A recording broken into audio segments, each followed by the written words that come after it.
Und Firmen profitieren von der robusten Konjunktur. Und Halo geng, kali ini saya akan menceritakan film hacker yang paling plot twist yang berjudul Who Am I, rilis tahun 2014. Tanpa banyak cincong, langsung aja kita ke alur ceritanya. Let's go. Tut tut tut tudut.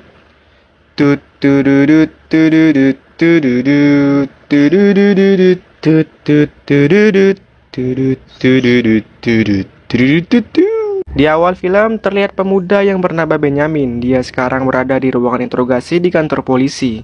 Dia ditangkap karena sudah melakukan tindak kejahatan, yaitu menghacking. Dan dia juga mengaku sebagai seorang yang beridentitas WMI, yang dimana WMI adalah seorang hacker yang paling dicari. Di situ dia ditanya tentang dunia hacker. Dia memberikan informasi tentang kelompok hacker yang sedang menjadi buronan. Dia mengatakan bahwa dia bisa membawa para polisi menangkap kelompok buronan, yaitu Friends dan Rusia Cyber Mafia. Zu den Friends und zur Russian Cyber Mafia führen. Will aber nur mit ihnen. Benjamin diinterogasi oleh seorang petugas wanita yang bernama Hannah. Di sana, Benjamin bercerita bahwa dia selalu ingin menjadi superhero di waktu kecil. Bahkan, dia juga sudah punya kostum superhero-nya sendiri, serta masa lalu yang mendukungnya untuk menjadi superhero. Dia juga mempunyai superhero idola dari dunia hacker, yaitu MRX. Hannah bertanya tentang hubungannya dengan kelompok hacker yang bernama Clay dan Friends. Namun, Benjamin menjawab sambil memainkan psikologi Hannah menggunakan sulap. über Clay. Über ihre Verbindung zu den Friends. Benjamin tidak langsung bercerita tentang kelompok itu, namun dia bercerita tentang dirinya. Pada usia 14 tahun, dia selalu di depan komputer dan sudah bisa dan ahli dalam bahasa pemrograman. Dia juga sudah masuk di dunia maya, dunia para hacker yang bernama Darknet, yaitu internet dalam internet. Yang di sana mereka bisa menjadi apa saja yang mereka inginkan. Dan di sana juga dia diakui dan dihargai sampai Benjamin bertemu satu hacker yang terhebat, yaitu MRX, yang kini menjadi idolanya, dan dia ingin menjadi seperti MRX. MRX. Er war aus dem Nichts gekommen. MRX adalah superhero di dunia hacker, karena dia tidak memandang para korban dan dia menjadi kiblat para hacker untuk bisa diakui. Benjamin mengatakan MRX punya 3 aturan, yaitu tidak ada sistem yang aman. Yang kedua, incarlah sesuatu yang mustahil. Dan yang terakhir, bersenang-senanglah di dunia maya dan nyata. Benjamin juga menceritakan tentang wanita yang bernama Mary, wanita yang dia sukai sejak SMP, dan mereka bertemu kembali setelah 10 tahun berpisah, saat Benjamin mengantar pesanan pizza mereka. Cerita berlanjut saat Benjamin mengantar pizza. Saat teman Mary akan membayar pizzanya, Mary mengatakan dia akan memberikan $100 lagi jika Benjamin bisa mendapatkan soal ujian untuk Mary. Namun dia langsung pergi begitu saja tanpa sepatah kata pun. Mir die Prüfungsfragen besorgst. Rechtswissenschaften Bachelor. Saat di rumah, dia kepikiran tentang permintaan Mary. Karena dia ingin menjadi superhero, seharusnya dia membantu wanita yang dia sukai. Akhirnya dia pergi meretas server utama dari kampus Mary dan mendapatkan soal ujiannya. Namun dia ketahuan oleh security dan dihukum membersihkan sampah selama 50 jam. Den Hackern geht's nur um den Schwellenübertritt. Saat membersihkan sampah, dia bertemu dengan seorang pria bernama Max. Max mengajaknya mengobrol dan bertanya kenapa dia bisa berada di sini. Setelah itu, Max mengajak Benjamin untuk datang ke rumahnya karena akan diadakan party. Saat sampai di rumah Max, dia juga melihat Mary bersama teman-temannya ada di tempat itu. Setelah itu, Max langsung mengajak Benjamin untuk menuju ke kamarnya dan bertemu dengan 2 orang teman Max, yaitu Steven, si ahli software, dan Paul, si ahli hardware. Dan mereka langsung minta Benjamin menunjukkan keahliannya dalam menghacking.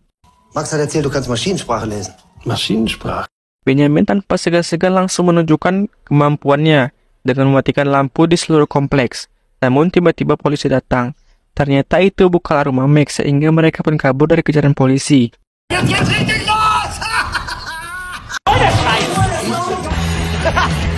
Mereka berempat pun kabur. Mary juga ikut kabur bersama mereka. Saat mereka berhenti di pertigaan, Mary ingat Benjamin merupakan teman SMP-nya. Namun adegan itu tidak berlangsung lama karena mereka harus berpisah lagi karena berbeda jalan. Saat sampai di rumah, pintu rumahnya terbuka dan neneknya tidak ada di rumah. Dia pun pergi mencari neneknya. Ternyata neneknya ada di jalan raya sedang berjalan sendirian. Dan Benjamin langsung membawanya ke rumah sakit. Dan dokter mengatakan neneknya harus dirawat karena penyakit Alzheimer yang dideritanya sudah cukup parah. Besoknya dia berjumpa kembali dengan Max di kereta. Dan Max mengajaknya lagi menuju ke suatu tempat. Saat berjalan, Max mengatakan tentang 3 aturan yang telah MRX ucapkan. Ternyata mereka berdua sama-sama mengagumi MRX. Saat sampai di sebuah kafe, Max membuka tempat sampah dan menemukan sebuah voucher belanja. Dengan caranya, dia bisa mendapatkan donat yang dia berikan kepada orang jalanan. Mit Schoko war nicht dabei. Das will hier wohl nicht hier stehen. Gucken. Setelah itu, mereka sampai di tempat sebuah parkir mobil. Yang di sana, Stephen dan Paul sudah sampai duluan dan mereka mencuri sebuah mobil van untuk mereka kendarai menuju ke suatu tempat. Ternyata mereka bergerak menuju ke sebuah gedung yang di dalam sana akan diadakan acara dari salah satu kandidat pemilu. Dan mereka berencana untuk mengacak-acak acara tersebut. Stephen dan Benjamin ditugaskan untuk masuk ke dalam dengan tanda pengenal yang telah mereka siapkan sebelumnya. Stephen memasang kamera tersembunyi agar mereka bisa menonton dari dalam mobil. Dan Benjamin ditugaskan untuk memasang kabelan Wi-Fi di komputer acara tersebut agar mereka bisa mengakses komputernya. Setelah terpasang, mereka berdua langsung keluar dari tempat itu dan menonton dari dalam mobil. Saat acara tersebut akan menampilkan tayangan di layar, Paul mengubah video layar itu dengan tayangan dari calon pemilu yang melakukan aksi tak senonoh, dan aksi mereka pun membuat kekacauan di acara tersebut. Namun posisi mereka ketahuan sehingga mobil mereka hancur terkena pukulan benda-benda dari para pendukung calon tersebut. Untungnya mereka masih berhasil kabur dan mengembalikan mobil van itu dalam keadaan hancur berantakan. Kembali ke interogasi, Hannah ternyata masih ragu dengan cerita Benjamin karena di saat itu yang membawa mobil adalah Stephen dan kuncinya ada pada Benjamin. Namun Benjamin tidak menjawab, tetapi dia mengungkapkan informasi dari pribadi Hannah yang sudah dia hack dan membuat Hannah terdiam. Geboren in Friedrichsund, Studium in Deutschland. Benjamin melanjutkan ceritanya, mereka berempat pun kini bermarkas di rumah nenek Benjamin dan mengupload video yang mereka lakukan di acara malam kemarin dengan 1 juta penonton dalam waktu 1 jam. Karena hal itu, mereka memerlukan nama agar bisa dikenal banyak orang. Benjamin memberikan ide nama yaitu Clay, atau singkatan dari Clown Slouching at You, dengan topeng badut, ide dari Max. Semua anggota pun setuju dan kini mereka kelompok hacker bernama Clay. Clay. Also, Clowns laughing at you. Mereka melakukan aksi pertamanya dengan menggunakan nama Clay dan membuat kehebohan di statistik keuangan dengan meretas kantor televisi dan mengubah grafik data menjadi gambar dari tengah. Dan mereka juga merekam aksinya. Aksi mereka tidak sampai di situ karena mereka kelompok yang baru. Mereka harus selalu membuat aksi hacking agar bisa dinotis oleh hacker-hacker lain dan diakui. Target mereka kini perusahaan farmasi terbesar dengan menghacking sistem kelampuannya dan membuat kata-kata yang merugikan farmasi itu. Dan dari situ mereka terus melakukan hacking tanpa pandang bulu dan mengupload video dari aksi mereka dan membuat mereka lebih terkenal dan diberitakan di mana-mana.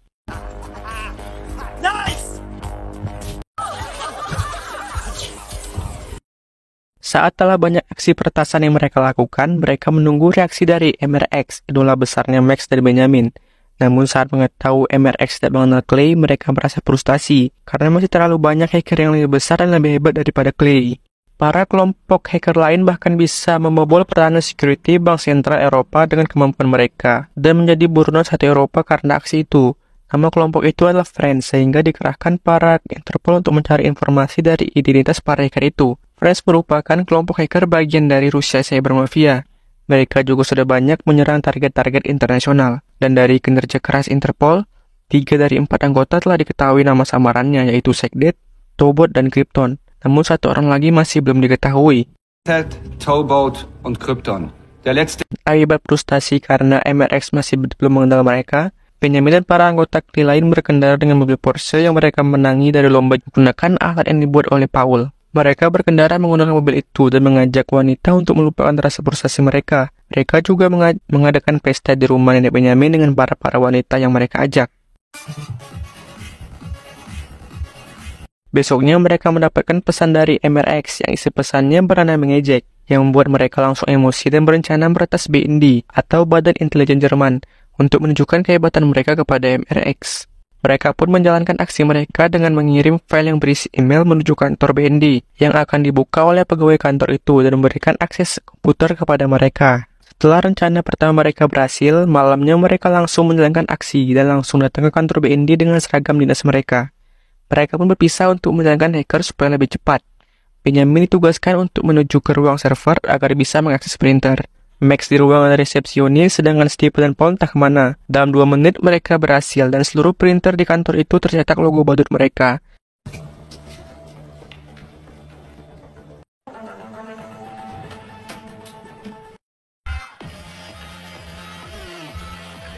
Setelah meretas PND dan berhasil, mereka pun menuju diskotik untuk berpesta. Di sana Benjamin berjumpa dengan Mary, sedang bersama teman-temannya. Beberapa saat kemudian, saat Benjamin keluar dari kamar mandi, dia melihat Mary dengan Max sedang berciuman yang sangat mesra, dan membuat Benjamin merasa kecewa karena dikhianati oleh temannya. Dia pun langsung pulang dan marah, serta mengunci pintu rumahnya, dan tidak memperbolehkan mereka masuk rumahnya. Max dan lainnya pun menyusul ke rumah Benjamin. Karena sedang emosi, Max mengatakan bahwa Benjamin tidak bisa apa-apa jika tanpa mereka. Mendengar hal itu, Benjamin langsung membuka komputernya dan masuk ke situs darknet, dan langsung mengirimkan file kepada MRX yang diambilnya dari BND.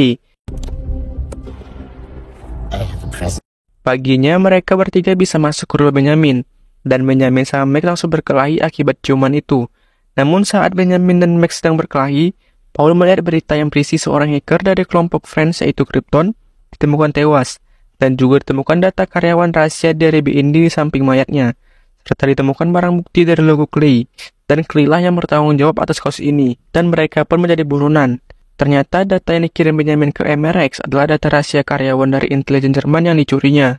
MRX menjual data itu kepada Rusia Cyber Mafia untuk mencari dan membunuh Krypton, karena Krypton merupakan bagian dari agen rahasia intelijen Jerman yang ditugaskan untuk mencari identitas para hacker. Mereka pun berencana untuk mencari MRX dan juga anggota Friends lainnya untuk menyelesaikan masalah yang sudah terjadi.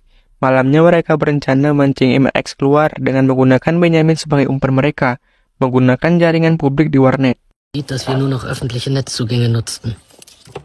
Para intelijen Jerman juga bekerja untuk menemukan WMI, nickname dari Benjamin, dan mereka menemukan posisi Benjamin di Berlin, dan langsung bergerak menuju ke sana. Sedangkan Benjamin masih berusaha menghubungi MRX untuk minta bergabung dengan Friends, karena ternyata MRX juga bagian dari kelompok Friends, dan dia adalah orang yang tidak diketahui identitasnya itu. Setelah bertemu dengan MRX di situs darknet, MRX memberikan pekerjaan untuk Benjamin. Karena mereka terlalu lama di tempat itu, para polisi telah sampai dan masuk ke dalam. Untungnya pesan dari MRX masih sempat terdownload, dan mereka berempat pun berpencar untuk mengelabui polisi. Saat Benjamin bersembunyi, dia berjumpa dengan Anne, petugas wanita yang menginterogasinya sebelum ditangkap. Namun dia berhasil lolos dan mereka pun langsung kabur. Isi pesan dari MRX adalah supaya mereka mengirim Trojan ke Europol, intelijen Eropa, agar MRX bisa masuk ke server Europol dan memanipulasi kasus serta menyelidikkan mereka. Cerita dari Benjamin kepada Anne terus berlanjut, yang dimana Clay juga berencana membuka identitas dari MRX agar identitas MRX bisa mereka serahkan ke Europol dan membebaskan mereka dari DPO atas kematian Krypton, dengan cara membuat akses Trojan di dalam Trojan agar bisa mengakses komputernya dan membuka topeng dari MRX. X-Maske würde fallen. Mereka menghilangkan semua barang bukti tentang mereka dan juga membakar rumah neneknya Benjamin. Mereka pun langsung bergerak ke Den Haag menuju kantor utama Europol, dan mereka mencoba masuk ke dalam untuk menghapus daftar mereka dari DPO. Namun sistem keamanan di sana sangat ketat. Semua cara juga sudah mereka coba untuk masuk ke dalam, sampai tangan dari Max terkena paku, dan mustahil bagi mereka untuk masuk ke dalam. Setelah itu, Benjamin melihat para siswa yang lagi magang di tempat itu dan menemukan tag name siswa yang terjatuh. Benjamin pun berpikir dan dia mencoba untuk masuk seorang diri dengan menggunakan tag name siswa yang diambilnya dengan alasan dompetnya ketinggalan di kantin. Awalnya security itu tidak mengizinkan, namun karena dia merasa kasihan, dia pun mengizinkan Benjamin masuk dengan syarat waktu yang diberikan tidak banyak. Saat sampai di kantin, dia memasang sebuah hardware milik Paul, yang itu bisa menyalakan jaringan tiruan agar karyawan yang bertugas bisa masuk ke jaringan WiFi buatan itu, dan Benjamin bisa masuk dan mengakses komputernya dan server Europol. Benjamin berjumpa dengan MRX di situs darknet untuk memberikan Trojan kepada MRX yang sudah dipesannya. Namun MRX sudah mengetahui rencana Benjamin. Dengan kehebatan MRX, dialah yang mengetahui identitas Benjamin dan sudah menyiapkan orang untuk mengejarnya. Setelah lolos dari kejaran anggota MR-X, dia kembali ke hotel. Dan betapa terkejutnya dia, melihat teman-temannya telah tewas ditembak peluru yang sama dengan peluru yang membunuh Krypton. Dan dia sangat shock dengan itu semua. Saat semuanya telah tewas, dia didatangi oleh Mary dan menemaninya. Dan Mary juga sudah mengetahui bahwa Benjamin lah yang meretas server kampus dan mencuri soal ujian. Dan ditangkap polisi. Kembali ke ruangan interogasi, Honey mempercayai omongan Benjamin dan memastikan bagaimana cara Benjamin bisa mendekati MR-X dan juga Friends, agar pihak intelijen dan polisi bisa menangkap mereka dengan menggunakan pelindungan saksi untuk Benjamin. Benjamin berencana untuk membuat kebohongan di dunia Darknet. Dan benar saja tidak berselang lama, di situs Darknet, semua hacker sudah mengetahui MR-X merupakan seorang pengkhianat, dan dialah yang membunuh Krypton. Dan padahal yang menjadi MR-X bukan yang asli, melainkan Benjamin yang menyamar dan menyebar berita itu. Dan dengan cara itu, Benjamin bisa membawa topeng MR-X dan mengetahui siapa MR-X sebenarnya dan menangkapnya. MR-X merupakan seorang pria muda berumur 19 tahun yang bernama asli Sean Dunham. Saat Benjamin melihat foto dari MR-X, di tangannya ada sebuah luka seperti terkena paku. Karena dia sudah membantu menangkap MR-X, dalam beberapa jam lagi Benjamin bisa bebas dengan nama baru dan kota baru. Saat Honey meninggalkan ruangan interogasi dan berada di mobil, Honey sedikit menyadari kebohongan dari ceritanya. Dia mendatangi rumah Benjamin yang sudah terbakar, ternyata masih utuh dan menemukan obat penenang Ritalin di dalam rumahnya. Dan juga menemukan peluru dari Perang Dunia Kedua. Honey juga menemui Mary dan bertanya tentang Benjamin. Namun Mary mengaku tidak pernah bertemu Benjamin dengan waktu yang lama. Honey juga mendatangi dokter yang merawat ibunya yang tewas karena memiliki 4 kepribadian saat Benjamin masih kecil. Dan dokter itu mengatakan penyakit ini bisa diturunkan ke anaknya. Dan peluru yang membunuh teman-temannya berasal dari peluru Perang Dunia Kedua yang disimpan neneknya Benjamin. Besoknya di ruangan interogasi, Honey pun menemui Benjamin kembali dan menanyakan tentang luka di tangannya dan kunci mobil van yang ada padanya, padahal saat itu yang mengendarai mobil adalah Stephen. Dan juga kisah dari Paul yang ibunya meninggal saat dia masih kecil. Ternyata itu semua adalah kisah Benjamin sendiri, dan apa yang telah dia lihat di hotel teman-temannya tewas itu tidak nyata. Itu semua hanya imajinasi dari Benjamin. Clay, das bist du alleine. Akibat Benjamin mengalami sakit gangguan kejiwaan, maka perlindungan saksi untuk Benjamin dibatalkan dan harus diadili. Saat Honey akan membawa Benjamin menuju pengadilan, dia mengurungkan niatnya dan membebaskan Benjamin dalam waktu 5 menit dan menyuruhnya untuk menghapus datanya dan pergi. Saat bebas, Benjamin pergi menggunakan kapal. Dia ditemani oleh Mary, Max, Stephen, dan Paul. Ya, mereka memang nyata. Dan mereka menyiapkan semua kisah gangguan kejiwaan Benjamin untuk membohongi Europol dan membebaskan mereka dari kasus yang mereka timpa. Dan Clay adalah kelompok hacker yang berisikan 4 orang. Cerita yang sebenarnya adalah saat Benjamin sampai di hotel, setelah lolos dari kejaran anggota MR-X, teman-temannya menunggu Benjamin, dan mereka berencana untuk menipu Europol dengan cara seolah-olah Benjamin memiliki sakit gangguan kejiwaan dan memiliki 4 kepribadian orang. Mereka juga membuat luka di tangan Benjamin seolah-olah dialah yang terkena paku saat mencoba menyusup ke kantor Europol. Dan nyatanya yang terkena paku adalah Max, dan itu adalah penipuan terbesar yang dilakukan hacker kepada agen intelijen. Film pun selesai.